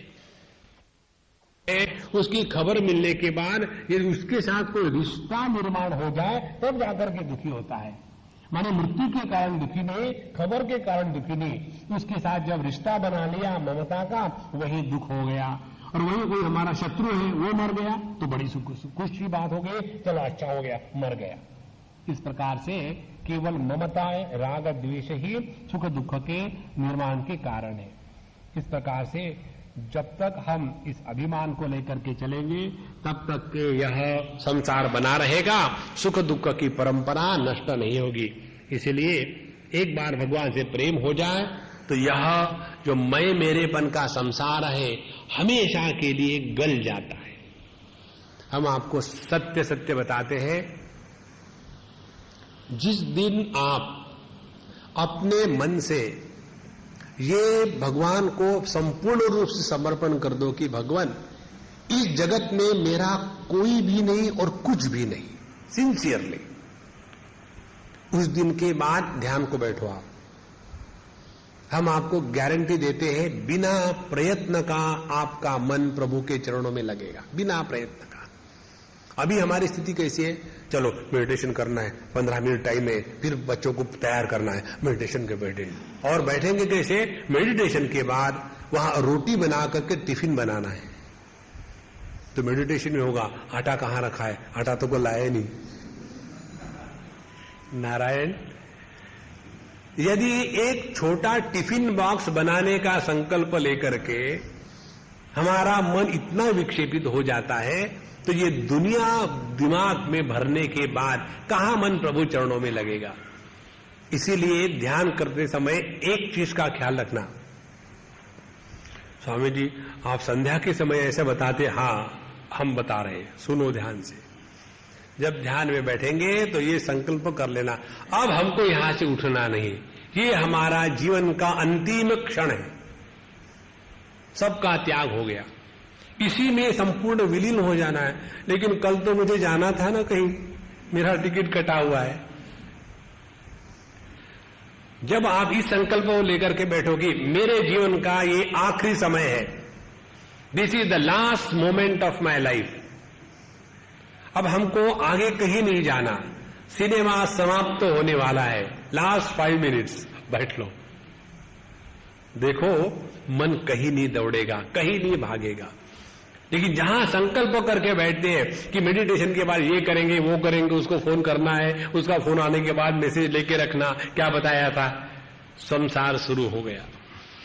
इस प्रकार से यह अंतःकरण भगवत रूप हो जाता है और संसार निकल जाता है। उसके बाद शुद्धदेव जी महाराज कहते हैं कि यह जो भक्ति है ये बड़ी सरल है और सबके लिए है। उन्होंने जिनके नाम गिनाए हैं, कहते किरात, हूण, आंध्र, पुलिंद, पुलकसा, आधीर, कंका, यवना, खसादया, ये नेच पापा यदुपाश्रयाश्रया शुद्ध्यंती तस्मै प्रभ विष्णवे नमः। चाहे वो किरात हो, माने जंगली हो, किसी प्रकार के संस्कार उन पर नहीं हो, आंध्र के रहने वाले हो, देखो उन्होंने लिखाया आंध्र ये टेक्निकल शब्द है, जो अनपढ़ होते हैं उनको आंध्र कहते हैं। तो चाहे आंध्र के हो, पुलंद हो, पुलकस हो और जो यादव इत्यादि हो, किसी को भी हो, वो सभी भगवान के नाम से अपने आप को पवित्र कर देते हैं। क्योंकि जो नाम केवल अच्छे का ही धारण करे उसकी क्या विशेषता है? विशेषता तो उसकी है कि जो पापियों का भी उद्धार करे, ऐसे भगवान को हमेशा हम अपने हृदय में बुलावे भगवान का नाम लेकर के। उसके बाद उन्होंने कहा कि भगवान हमारे हृदय में कहां से प्रवेश करते हैं? प्रविष्टः कर्णरंध्रेण स्वानाम भावसरोरुहम धुनोति शमलम कृष्णः सलीलस्य यथा शरद। भगवान हमारे हृदय में प्रवेश करते हैं कानों के द्वारा, और वहां पर प्रवेश करने के बाद कृष्ण भगवान श्री कृष्ण हमारे अंतःकरण को वैसा ही पवित्र करते हैं जैसा शरद ऋतु आने के बाद, उसके पहले जब वर्षा ऋतु इत्यादि होती है तो नदी में पानी जो है बहुत मटमैला होता है, और जैसे शरद ऋतु आएगा तो धीरे धीरे पानी की गंदगी खत्म और पानी कितना पवित्र निर्मल हो जाता है। उसी प्रकार से भगवान श्री कृष्ण जब हमारे हृदय में कानों के माध्यम से प्रवेश करते हैं तो अंतःकरण की गंदगी निकल जाती है। अंतःकरण की गंदगी है काम, क्रोध, लोभ, मोह, मद, मात्सर्य, मेरा तेरा का भाव, अपने आप को पापी समझना और भगवान को दूर समझना, ये सभी के सभी मन की गंदगी है, ये सब निकल जाती है। और उसके पश्चात आगे बताते हैं कि श्रवण करने के लिए 5 बातों का ध्यान रखना चाहिए। कौन सी 5 बातें हैं? एक, श्रवण तो करना है केवल तत्व चिंतन का, तत्व का श्रवण करना है, क्योंकि श्रवण तो हम किसी का भी कर सकते हैं। किसी की बहू भाग गई, किसी के यहाँ शादी नहीं हो रही है, किसी के यहाँ चोर डाकू आ गए, वो भी श्रवण ही है। तो कहते श्रवण करना है तो तत्व के ज्ञान के लिए करें। दूसरा, श्रवण का नियम होना चाहिए, ध्यान से सुनना। हम यदि अपने आप को नियम में बांध के रखेंगे तब जीवन में कुछ प्राप्त कर सकते हैं। यदि नियम में बांध के नहीं रखेंगे, जब टाइम मिलेगा तब करेंगे, तो आपको टाइम कभी मिलेगा ही नहीं, टाइम निकालना पड़ता है तब काम होता है। जैसे यहां जब आप लोग आ रहे हो और हम सब लोगों ने नियम ले लिया है कि 3 तारीख से शुरू हुआ और 10 तारीख तक भागवत कथा होगी, तो जब नियम से बैठेंगे तो हम भी देखेंगे कि इसको पूरा करना है, किस प्रकार से कहना है। आप भी देखेंगे अपने सब काम को कर लिया है और यहां आने के समय अपने आप को फ्री रखा है। ये जब नियम करेंगे तब पूरा का पूरा होगा, और ऐसा नहीं होगा यदि टाइम मिला तो आ जाएंगे, तो आपको टाइम कभी नहीं मिलेगा। जीवन में कोई भी कार्य अनुष्ठान के द्वारा ही पूर्ण होता है। और तीसरी बात है, अपना हृदय निर्मल हो। जब हम सत्संग को सुनते हैं तो मन में किसी भी प्रकार की भावना को न लेके आवे, और जहां हमारा अंतःकरण शुद्ध पवित्र होगा वही हम श्रवण के द्वारा लाभ ले सकते हैं। और चौथी बात, महत्व की, भगवान से बढ़कर के इस दुनिया में और कोई नहीं, सर्वश्रेष्ठ परमात्मा है, उसी को पकड़ के रखो। देखो, उस परमात्मा को पकड़ के रखने के लिए सबसे सिंपल तरीका यह है, सभी में परमात्मा का दर्शन करो। जब सभी में परमात्मा का दर्शन करेंगे तो व्यक्तित्व को लेकर के जो राग द्वेष है वो हम पर प्रभाव नहीं करेंगे। इस प्रकार से चौथी बात हो गई। और धीरे धीरे ये होने के बाद सबसे आवश्यक बात यह है कि श्रवण के बाद उसका चिंतन मनन भी करना चाहिए। जितना भगवान के नाम स्मरण के बाद, कथा कीर्तन के बाद, तत्व के श्रवण के बाद मनन श्रवण करेंगे तो उसके बाद उसका सब जो संदेह है नष्ट हो जाता है। 3 बातें हमको सीखनी है। भगवान के बारे में मालूम नहीं है तो श्रवण करो, श्रवण के बाद भी संदेह रहते हैं तो संदेह को निकालने के लिए मनन करो। मनन होने के बाद संदेह ना रहे फिर भी अभी अनुभूति नहीं आई है तो अनुभूति के लिए निधिध्यासन का अभ्यास है। जो हमारा विपर्य है, हमने अपने आप को जो गलत समझ के रखा है, उस गलती से हटाने के लिए निधिध्यासन, अपने विचारों की एकतानता होनी चाहिए। कौन सा विपर्य है, कौन सी गलत धारणा है, एक उदाहरण बताता हूं, उस पर चिंतन करो, देखो कैसा मजा आएगा। इस समय हमारी सबकी ये धारणा है कि हम देह के अंदर में बैठे हैं। वास्तविकता उल्टी है। देह प्राण के द्वारा सपोर्टेड है। देह और प्राण ये मन के द्वारा पकड़े गए हैं। देह, प्राण और मन ये बुद्धि के द्वारा आधार प्राप्त किए हैं। बुद्धि महत्त्व के द्वारा सपोर्टेड है। महत्त्व ये प्रकृति के द्वारा है और प्रकृति परमात्मा के द्वारा सपोर्टेड है। ऐसा है, लेकिन हमारा अभी का अनुभव कैसा है? देह, उसके अंदर प्राण, उसके अंदर मन, उसके अंदर बुद्धि, उसके अंदर आत्मा, चावल के दाने के जैसा थोड़ा सा बैठे हुए आत्मा का दर्शन करने के लिए। कभी नहीं होगा। अब जैसे देखो, स्पष्ट उदाहरण, हम जब देखते समझो कहीं गड्ढा जमीन में हो गया, उसमें पानी पड़ा, हम क्या सोचते हैं कि पृथ्वी ने पानी को सपोर्ट दिया है। वास्तविकता क्या है? पानी चारों तरफ से पृथ्वी को पकड़ के रखा है। ये भले देखे फिर भी क्लिक नहीं होता। उसी प्रकार से वास्तविकता ये है कि हम देह के अंदर में नहीं है, देह हमारे अंदर में है। ये जो विपर्य है ये तब जाएगा जब हमारा निधिध्यासन चलता रहेगा। इस प्रकार से श्रवण मनन निधिध्यासन, इसके द्वारा अपने श्रवण को पूरा करना है, तब जाकर के भगवान के प्रति किया गया जो श्रवण है वो फलदायी होता है। उसके पश्चात मनन करने के 2 तरीके उन्होंने बताए। एक तरीका यह है कि जगत के उत्पत्ति का चिंतन करना है, और दूसरा उपपत्ति, उपपत्ति माने लॉजिक के द्वारा। तो जगत के उत्पत्ति का जहां जहां प्रसंग हमारे शास्त्रों में आता है, उसका तात्पर्य जगत का निर्माण हुआ है या जगत का नाश होगा ये बताने में नहीं है। उसका तात्पर्य है यह संपूर्ण सृष्टि परमात्मा का ही विलास है, और इसीलिए उस परमात्मा को जिसकी ये संपूर्ण सृष्टि विलास है, वो परमात्मा कितने भव्य दिव्य हो गए, ऐसे परमात्मा के सामने अपने आप को समर्पित कर देना है। और इसीलिए हमको यह सृष्टि की उत्पत्ति के बारे में प्रसंग आता है। और इस उत्पत्ति क्रम का जो अनेक प्रकार के सिद्धांत भागवत में आए हैं, जैसे कई बताते हैं कि सृष्टि भगवान के शब्द से हुई, कई जगह बताते हैं कि उनके नाभि से कमल निकला, उसमें ब्रह्मा जी, उससे सृष्टि हुई। कहीं बताते हैं कि परमात्मा से डायरेक्टली सृष्टि का निर्माण हो गया है। ये जो भिन्न भिन्न प्रसंग आते हैं उसका मूल तात्पर्य यही है कि सभी के सभी प्रकृति के सृष्टि के पीछे एक ही परमात्मा तत्व है, तो उस परमात्मा के प्रति हम समर्पित होवे, यही उसका मूल तात्पर्य है। और ये सृष्टि का वर्णन करते समय बताते हैं सुखदेव जी महाराज, ये तो जैसे जादू का खेल है। जादू के खेल में क्या होता है? जो है वो नहीं दिखता, जो नहीं है वो दिखता है। ये संपूर्ण सृष्टि ऐसी है, परमात्मा है वो नहीं दिखता, और सृष्टि नहीं है वो दिख जाती है। जहां हमने इस माया के चक्कर से अपने को छुड़ाने का प्रयत्न किया, वहां परमात्मा का दर्शन हो जाएगा। और उसके बाद इस अनंत परमात्मा में जो सृष्टि है न होते हुए भी उसका कारण 2 प्रकार से बताते हैं। या तो उसको भगवान की अचिंत्य शक्ति मान लो, या तो इस शक्ति की कल्पना भगवान में करके उन पर अध्यारोपित कर दे। तात्पर्य एक ही है कि ये संपूर्ण सृष्टि जो है भगवान के जादू का खेल चल रहा है।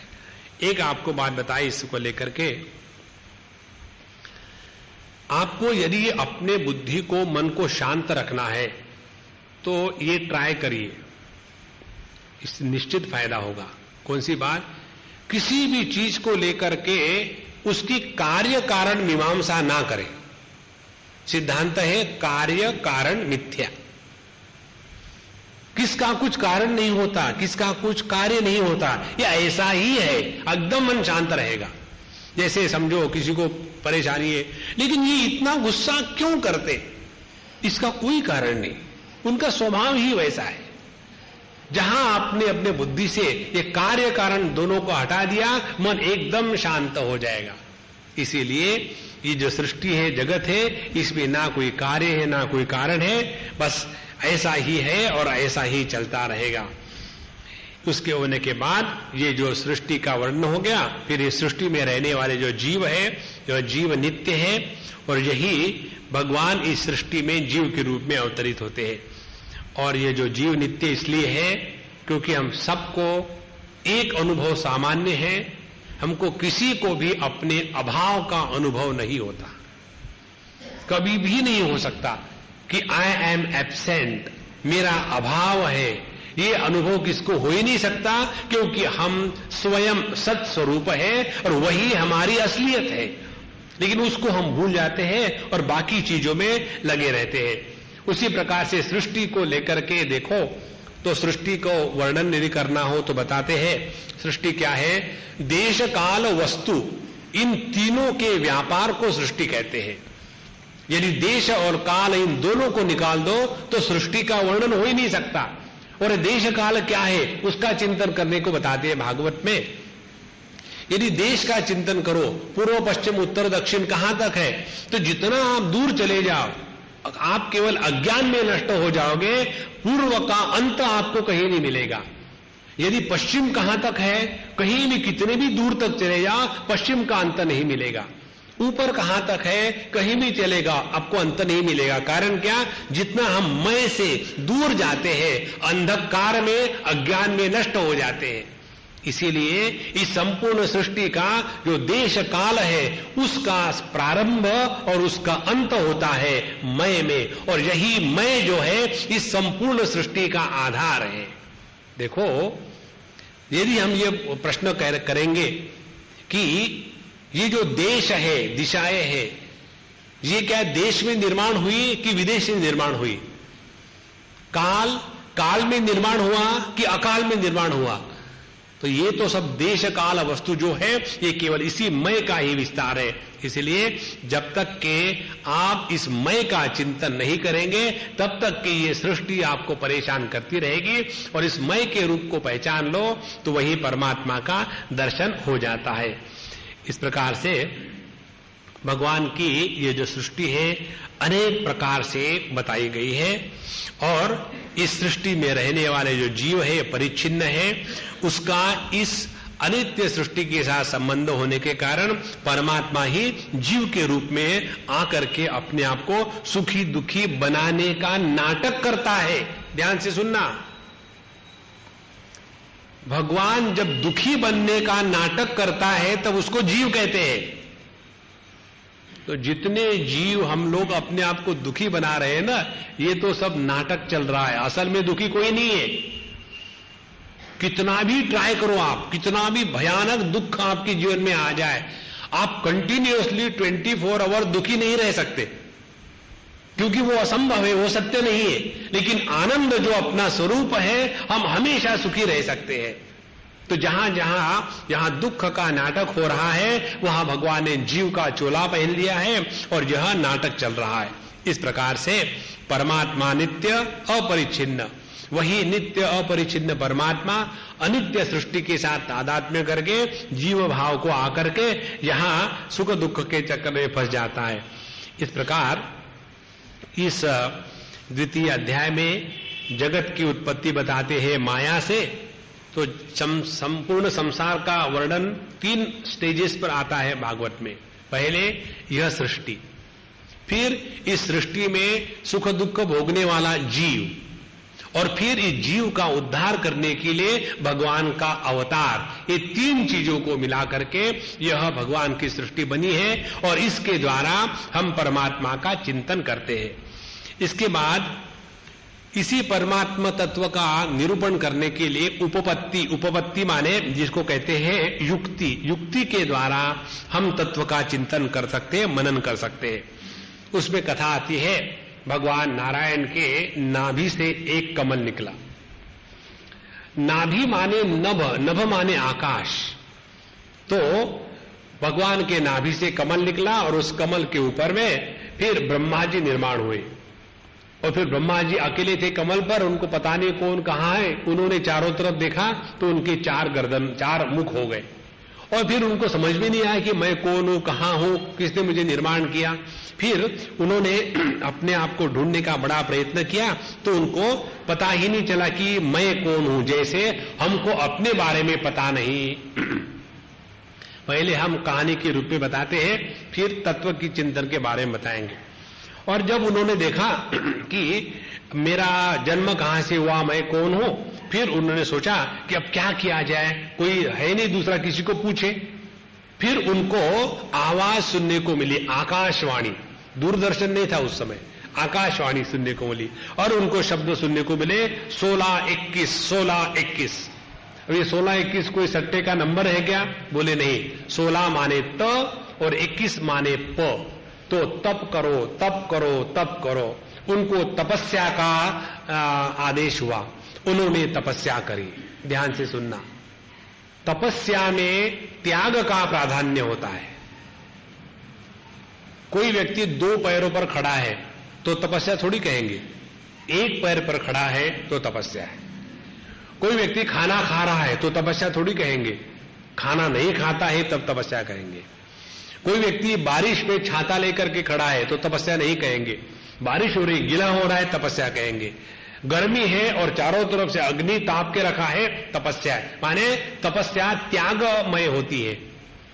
तो उनको आदेश हुआ कि तपस्या करो, तप करो, तप करो। तो उन्होंने तप किया। कौन सा तप किया?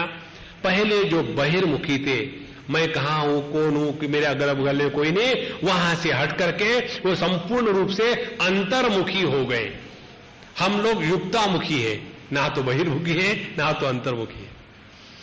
तो जहां वो अंतर्मुख हो गए और फिर उन्होंने अपने स्वरूप को पहचानने का प्रयत्न किया। और उसके बाद जब उन्होंने अपने मूल की तरफ ध्यान दिया तो उनको वहां परमात्मा के दर्शन हो गए, भगवान प्रसन्न हो गए। उनको कहा कि तुमने बहुत बढ़िया तपस्या करी है, इसलिए तुम्हारी इच्छा है मांग लो। इस प्रकार से भगवान के नाभि से जन्म हुए ब्रह्मा जी ने तपस्या करी और फिर उस तपस्या के बाद सृष्टि का निर्माण आगे बताएंगे कैसा होगा। अब इसको अपने जीवन में उतार लो। हमारे भगवान रमण महर्षि ने जो तपस्या की परिभाषा दी है वो हमको सर्वश्रेष्ठ परिभाषा लगती है। वो कहते हैं, अहमपेतकम निज विभानकम महदिदम तपो रमणवागियम। जिसके द्वारा अपने अहंकार की बलि चढ़ जाती है, जिसके द्वारा अपने स्वरूप का दर्शन होता है, वही सबसे बढ़िया तपस्या है, बाकी सब केवल व्यर्थ है। तो इन्होंने तपस्या करी। तो ये ब्रह्मा जी है, इनका लाल रंग है और वो लाल रंग होता है रजोगुण का रंग। और रजोगुण जब प्रभावित करता है तभी सृष्टि का निर्माण होता है। और इस ब्रह्मा जी के 4 मुख है, हमारे अंतःकरण की भी 4 वृत्तियां हैं, मन बुद्धि चित्त अहंकार।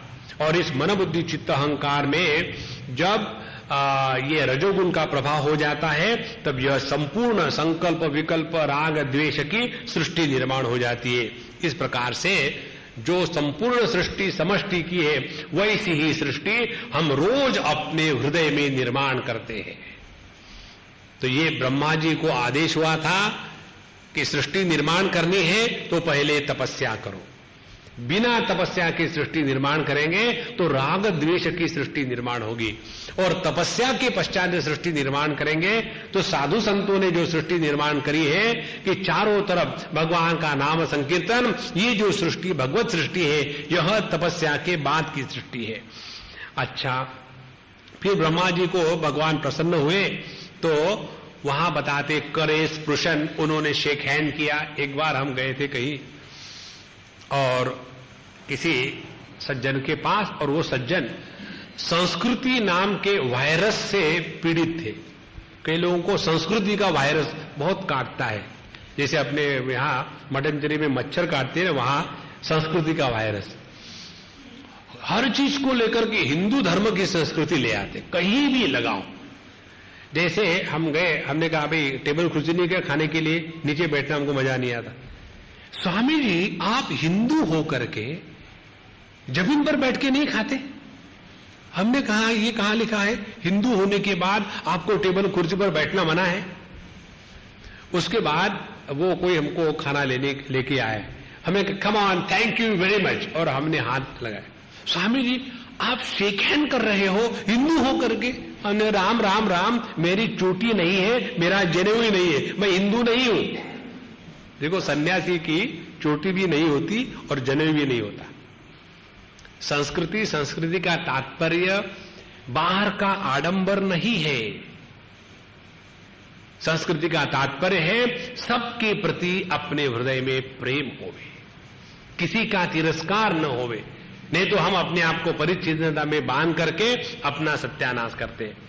तो भगवान ने और ब्रह्मा जी ने शेक हैंड किया, करे स्पृशन, और फिर उनको नमस्कार होने के बाद उन्होंने कहा कि मुझे तत्व ज्ञान चाहिए। तो भगवान ने उनको चतुश्लोकी भागवत का उपदेश किया। ये पूरे भागवत पुराण में ये द्वितीय स्कंद में 4 श्लोक आते हैं।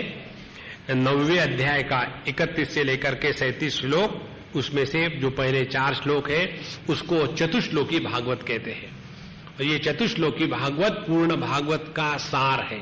उसमें कहते हैं अहम एव आसम अग्रे नान्यद्यत् सत् असत् परम पश्चादहम यदेतच्च योवशिष्येत सोऽस्म्यहम्।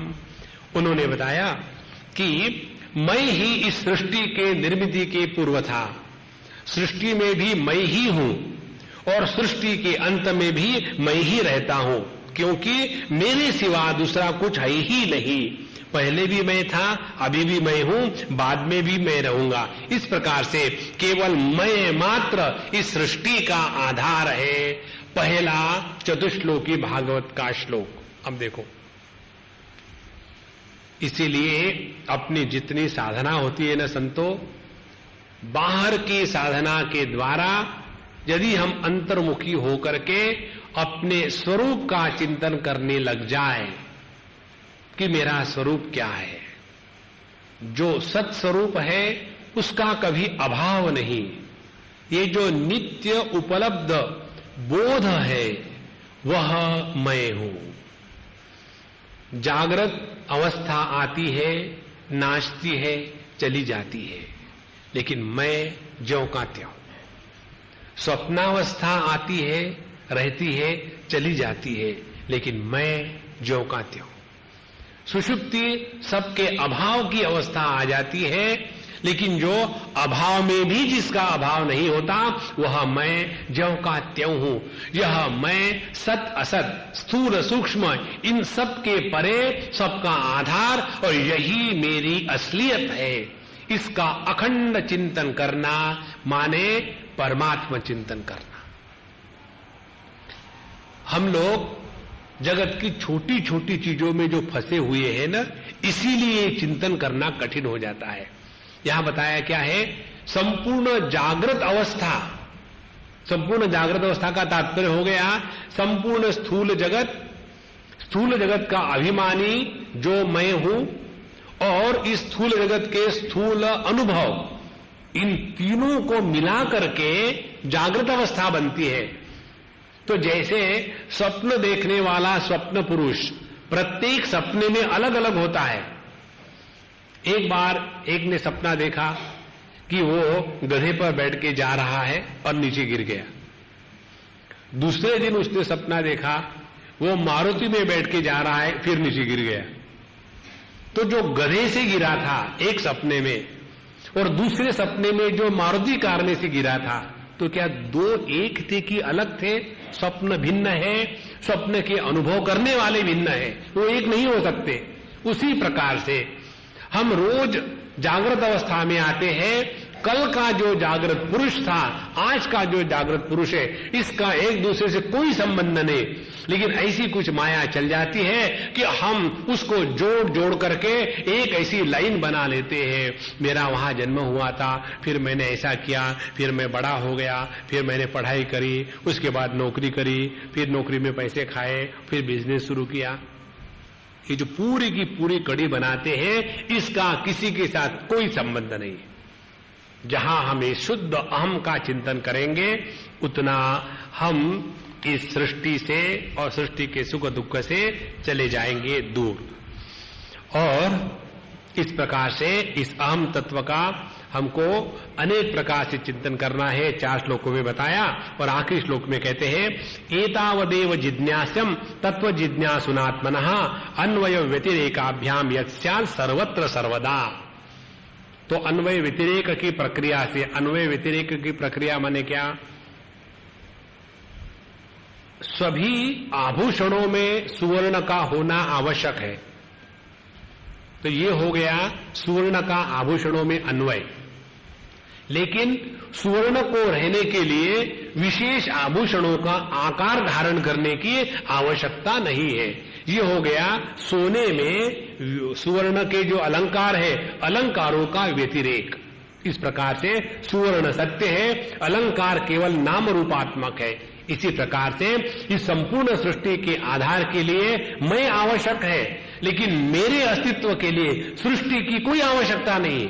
ध्यान से सुनना, एक छोटा सा उदाहरण। जब हमको देखना होता है चावल पक गया है कि नहीं, तो उसके लिए हर चावल को दबा के थोड़ी देखते हैं। एक को देख लिया, समझ लिया। उसी प्रकार से इसको एकदम स्पष्ट समझ लो। समझो हमको हमारी आंखें खराब हो गई, हमको दिखता नहीं। तो हमको जब दिखता नहीं, फिर भी हमको क्या ऐसा अनुभव आता है क्या कि मैं नहीं हूं?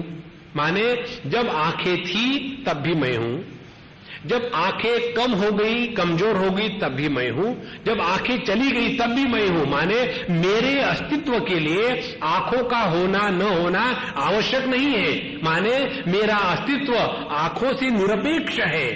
उसी प्रकार से स्थूल देह के साथ हमारा जब तादात्म्य नहीं रहता स्वप्न और सुषुप्ति में, फिर भी हमारा अस्तित्व ज्यों का त्यों है। माने हमारे अस्तित्व के लिए स्थूल देह का होना आवश्यक नहीं है। हमारे कारण स्थूल देह है, हम स्थूल देह के कारण नहीं है। उसी प्रकार से हमारा मन में चाहे अच्छे बुरे विचार आए, उस विचारों के कारण हम नहीं है, हमारे कारण विचार चल रहे हैं। उसी प्रकार से सुषुप्ति का जो अभाव है, उस अभाव की भी सिद्धि हमारे कारण होती है। तो हम जो है भाव और अभाव इनके परे हैं। यह जो स्वतंत्र अस्तित्व है, ये अपनी असलियत है। इसको पहचानना माने हमने भागवत महापुराण का अध्ययन किया है, भगवान की भक्ति करिए।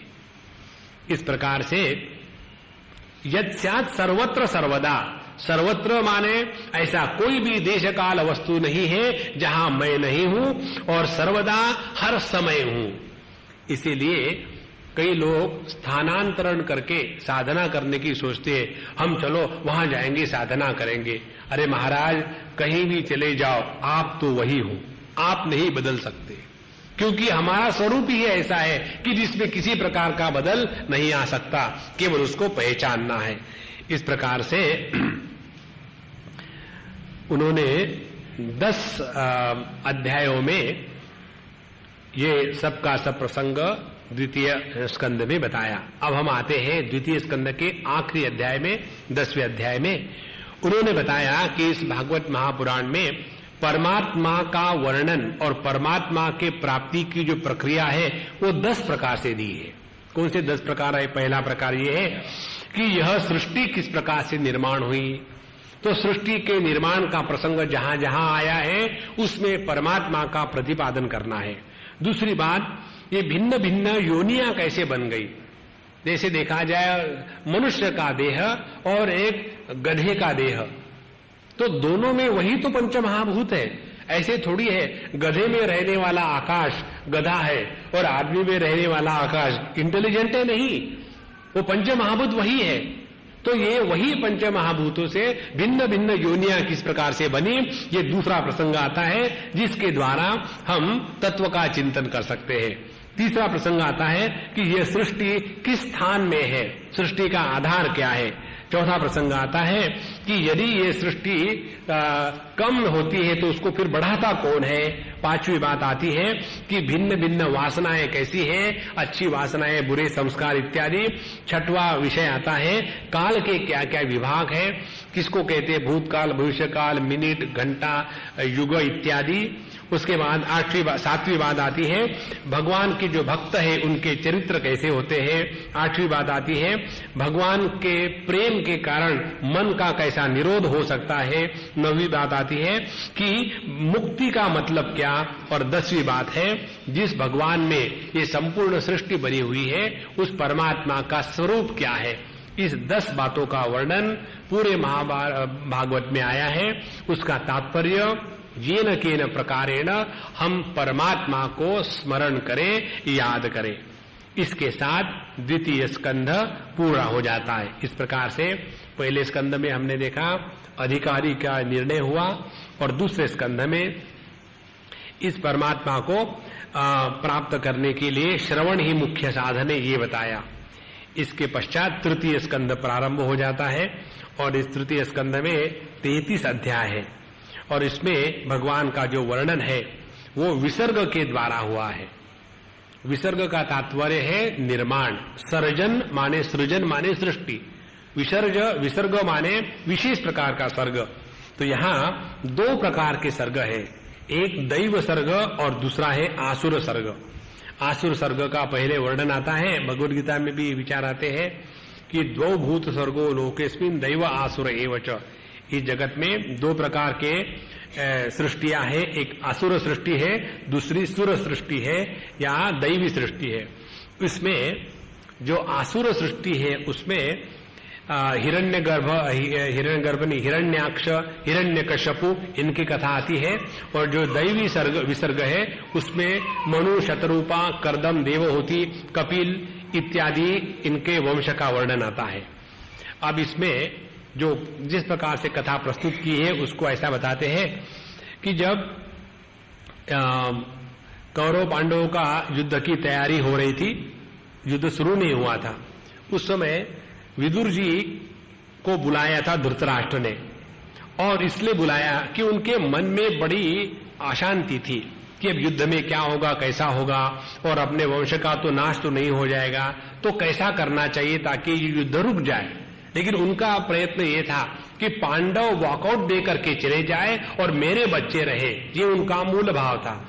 इसलिए जब उन्होंने विदुर जी से पूछा तो धृतराष्ट्र का नाम ही सार्थक है, राष्ट्र माने जमीन, धृत माने पकड़ा हुआ, जो जमीन को छोड़ना नहीं चाहता माने आज की भाषा में कहे जो कुर्सी को नहीं छोड़ना चाहता है उसको कहते धृतराष्ट्र। तो यह जो धृतराष्ट्र था अंधा तो था ही, और इस जड़ जगत को पकड़ के बैठा हुआ था, और इसीलिए उसने जब विदुर जी से पूछा, जो ज्ञान की मूर्ति धर्म के अवतार ही थे, उन्होंने कहा कि देखो भगवान कृष्ण आए हैं पांडवों के दूत बन करके, तो उनकी बात मान लेना चाहिए, क्योंकि भगवान स्वयं आ रहे हैं, उनका तिरस्कार नहीं करना चाहिए। लेकिन दुर्योधन किसकी बात माने तो दुर्योधन थोड़ी होगा, उसने किसी की बात मानी नहीं। भगवान को उसने कहा कि आप मरे आकर के हमारे महल में रहो, तो वो महल में जाकर के नहीं रहे। उन्होंने स्पष्ट कह दिया कि मैं तुम्हारे यहाँ ना तो रहूंगा ना तो भोजन भी करूंगा, क्योंकि मैं तो केवल अपने भक्तों के साथ रहता हूं, सबके साथ नहीं रहता हूं। इसके बाद विदुर जी जब गए धृतराष्ट्र के पास तो उन्होंने बताया, देखो आप पूछ रहे इसलिए मैं बता रहा हूं, भगवान कृष्ण ने जो बात बताई है वो सबके हित की है, उसको स्वीकार करो। और आप अपने पुत्र के मोह में पागल हो रहे हो, लेकिन आप ये समझते नहीं हो कि दुर्योधन के रूप में आपके कुल में कलयुग ने प्रवेश किया है और ये आपके कुल का नाश करने वाला है। ऐसी जब बात बताई विदुर जी की, सुनने के बाद दुर्योधन को बड़ा गुस्सा आया और वो उनको उल्टी सीधी बात कहने लगा। तो विदुर जी ने अपना धनुष्य बाण वही धृतराष्ट्र के सामने रख दिया कि बोले भैया आप लोग झगड़ा करो, मुझे किसी से लेना नहीं, ना पांडवों से ना कौरवों से, और वो तीर्थ यात्रा के लिए निकल गए। इसके बारे में आपको छोटी सी बात बताओ तीर्थ यात्रा की। एक सज्जन है, कपल है, अभी वो होंगे कोई 60-65 साल के, 70 साल के, और बड़े मस्त रहते हैं।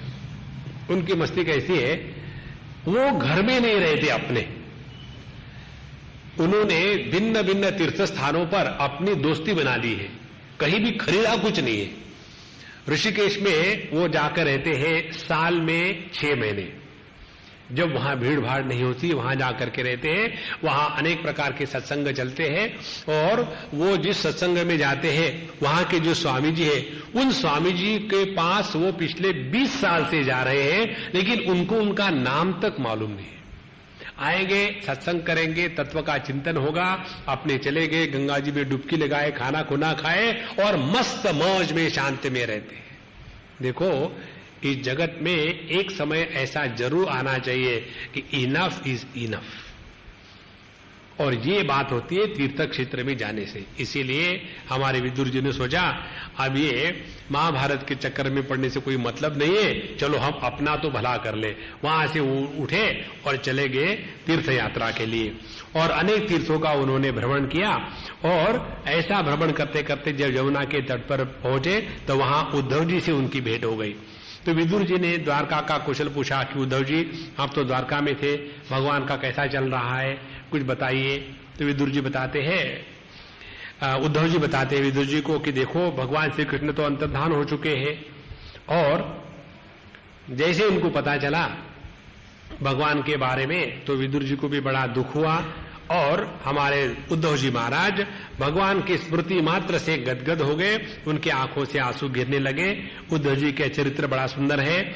जब वो छोटे थे 5 वर्ष के, उसी समय वो हमेशा भगवान की पूजा करते थे। उनकी माँ जब उनको बुलाती खाने के लिए तो कहते नहीं, मैं तो अभी लल्ला की पूजा कर रहा हूं, बाद में आऊंगा। इस प्रकार से भगवान के परम भक्त जो उद्धव जी थे उन्होंने बताया कि अब ना तो वसुदेव देवकी रहे हैं, ना प्रद्युम्न अनिरुद्ध रहे हैं, सभी की सब भगवान की माया थी, उन्होंने सब का सब समेट करके समाप्त हो गया है। और जब भगवान ने अपने श्री विग्रह का त्याग किया उस समय मैं उनके साथ था, उन्होंने मुझे उपदेश किया, और उपदेश के बाद कहा कि तुम बद्री यात्रा बद्रीनाथ पर चले जाओ और वहां जाकर के तपस्या करो, और फिर मैं बताऊंगा आगे क्या करना है। इसीलिए मैं निकला हूं, यमुना के किनारे से गंगा किनारे जाऊंगा, वहां से बद्रीनाथ जाकर के वहां तपस्या करूंगा। ऐसा जब सुना विदुर जी ने तो उन्होंने कहा कि आप मुझे बताएंगे कि भगवान ने अपना विग्रह शांत करने के पहले जो आपको ज्ञान दिया था वो ज्ञान मुझे बताइए तो मुझे भी अच्छा लगेगा। तो कहते ये तो ज्ञान मैं आपको नहीं दे सकता हूं, लेकिन एक बात बताता हूं। उस समय मैत्रेय ऋषि वहां थे मेरे साथ, और भगवान कृष्ण ने मैत्रेय ऋषि को कहा था कि देखो आपको मिलने के लिए विदुर जी आएंगे, तब विदुर जी को ये ज्ञान जो आपने मुझसे सीखा है विदुर जी को दे देना। इस प्रकार से जब विदुर जी ने सुना कि भगवान ने अपनी लीला का संवरण करने के पहले स्मरण किया तो उनका हृदय गदगद हो गया। अगली कथा हम करेंगे। श्री कृष्णा श्री कृष्णा श्री कृष्णा। ओम पूर्णमदः पूर्णमिदं पूर्णात् पूर्णमुदच्यते पूर्णस्य पूर्णमादाय पूर्णमेवावशिष्यते। ओम शांति शांति शांति। हरि ओम। श्री गुरुभ्यो नमः। हरि ओम।